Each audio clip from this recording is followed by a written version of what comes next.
Welcome to this week's edition of Church Chat. Hope you have a Merry Christmas. Our topic for today is Christmas memories. And the memories I'm going to share kind of span beyond Christmas, but hopefully I will stay on topic.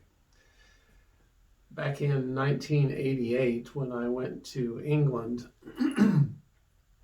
one of the interesting sights in the area was at the Walsall Arboretum, with Walsall being the main town in the borough.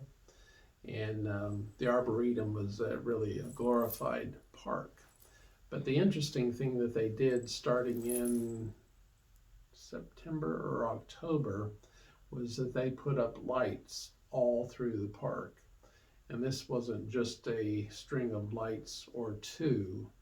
The entire park was filled with lights, with laser lights, with figures from dinosaurs to robots to Santa Claus to Snoopy, cartoon characters.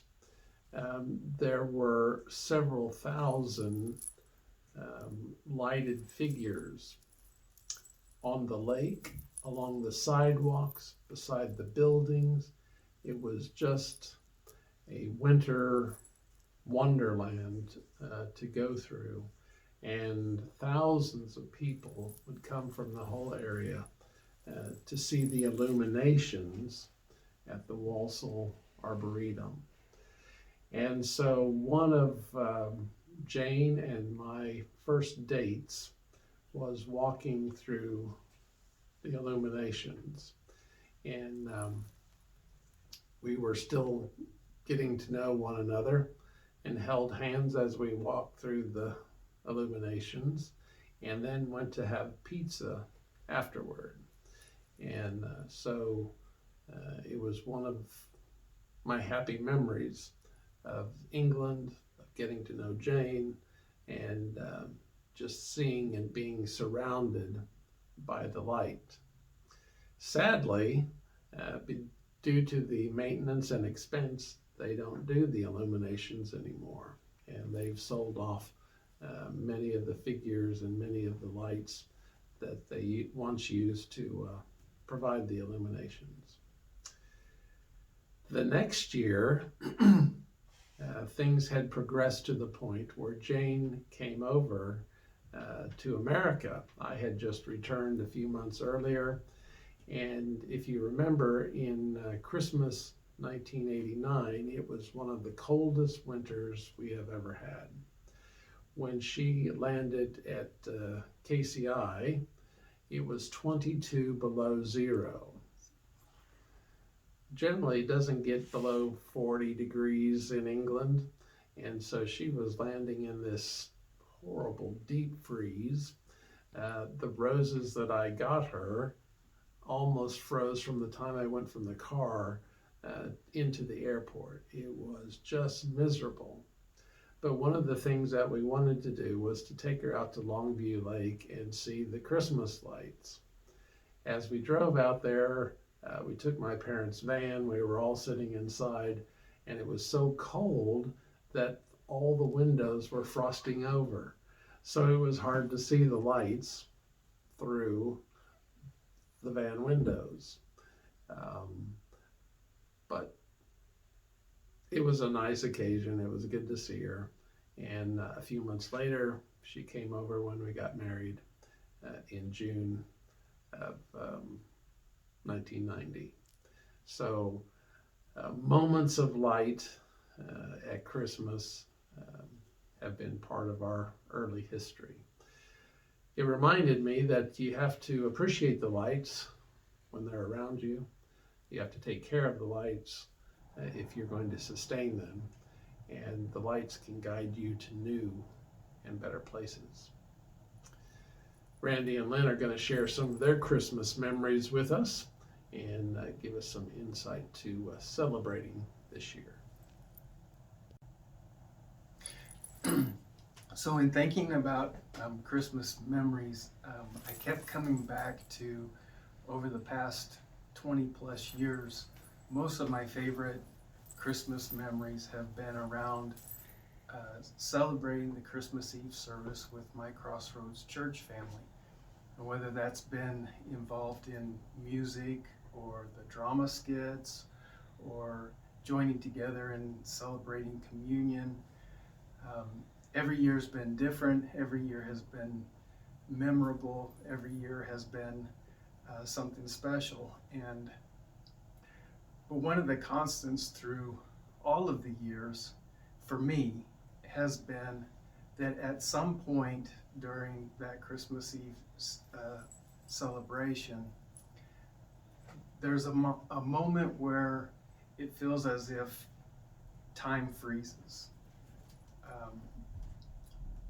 And I can't ever say when it's going to happen, but it's just that moment for me where it feels a closeness with God, whereas if everything around me has disappeared and it's just me and God in that moment.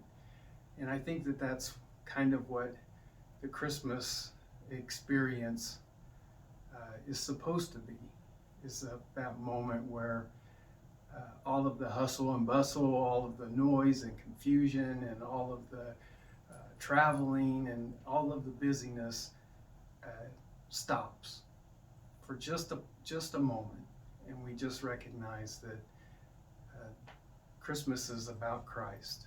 And so that's probably one of my favorite Christmas moments, and hopefully we'll all get to join in that moment this year during the Christmas Eve service. Well, I think when you get this old, there are so many Christmases that you can remember, and I wanted to think of something special because this was our last Christmas memories. And so I remembered a gift that I got from my great-great-grandparents. And I have to go back. Albert Northey and Carrie Thompson got married on the 17th of August in 1892. And 59 years and 1 month later, Grandpa died, and I was only 4 years old. But I remember going to their house the Christmas before, so I would have been 4, just turned 4. And he had sleigh bells.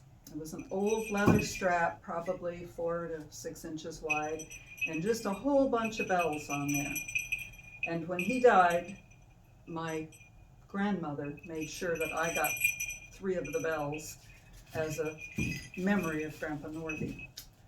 So great-grandma lived another 13 years, and they had 8 children, and most of them had lots of children, so I had lots of cousins, and I was really surprised. Years after that, this was another thing from my great-grandparents' house. Grandma Lawson, and I know you've heard me talk about her, but she was 112 when she gave me this. And she knew she was coming to the end of her days. But this was a bowl that sat on her mother's mantle. And she said it was there every year I can remember. So she said it's got to be at least 110 years old when she gave it to me 16 years ago. So she said that it was always filled at Christmas with evergreen boughs and then glass bulbs in there. And so that was my gift when great-grandmother died. So 2 special gifts that just kind of warm me and make me feel the love of a huge extended family with all those cousins and everything.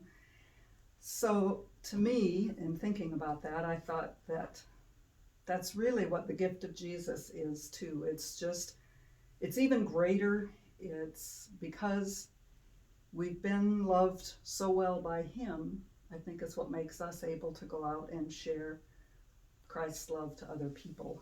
And because we've been forgiven, we can forgive. And Christ's love brings us wisdom, harmony, peace, and at this time of year, joy even in 2020. I'm getting kind of tired of hearing about how bad 2020 was and that Christmas is. I will have to say, when I was in the wind this morning trying to hang on to the net and the pads putting together a trampoline, I said, well, this is Christmas 2020, what do we expect? But in reality, only fools go out on the 23rd of December and try to put together a trampoline. So God's love is great enough to take care of us all the way through 2020 and whatever comes next. I do want to give you an invite to our Christmas Eve service tomorrow. Randy mentioned Christmas Eve, and this year will be a little different. We'll all be wearing masks and we'll all be spread out. We won't circle as we have for the past several years to sing Silent Night, but we will still sing Silent Night, light candles, have communion together, and we will celebrate the love of Christ that comes to us, not just at Christmas, but all through the year. So I hope you have a blessed and peaceful Christmas. I hope you stay well, and we will celebrate regardless of the troubles in the world. We will still feel the love of Christ that is ours all through the year. So have a great Christmas. Hope to see you on Christmas Eve, and we will look forward to New Year's when we will begin our 150th year celebration.